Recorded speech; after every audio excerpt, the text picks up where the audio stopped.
আলাইকুম ওয়া রাহমাতুল্লাহ। আজকে আমরা দেখব মাহাসি আমরা কিভাবে তৈরি করি।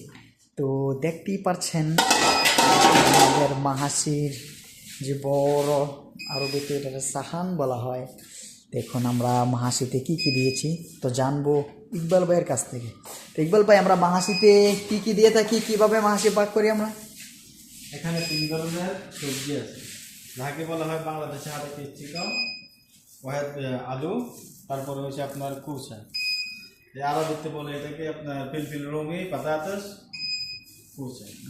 এই 3 ধরনের সবজি দিয়ে ওটার ভিতর থেকে যে বীজগুলো থাকে বীজগুলো বাইর করে তারপরে এগুলোর ভিতরে রাইস ঢুকায়, মানে চাউল ঢুকায় আর কি। ঢুকায় পরে এগুলোকে রান্না করা হয়। এই অনেক ধরনের বাহারাত দিয়ে বা মশলা দিয়ে এগুলোকে রান্না করা হয়। এই রান্না করতে সময় লাগে প্রায় 40 থেকে 50 মিনিট।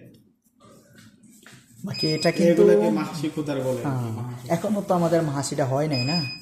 হ্যাঁ, হয়ে গেছে, এখন খাওয়ার উপযুক্ত হয়েছে, খাইতে পারবে।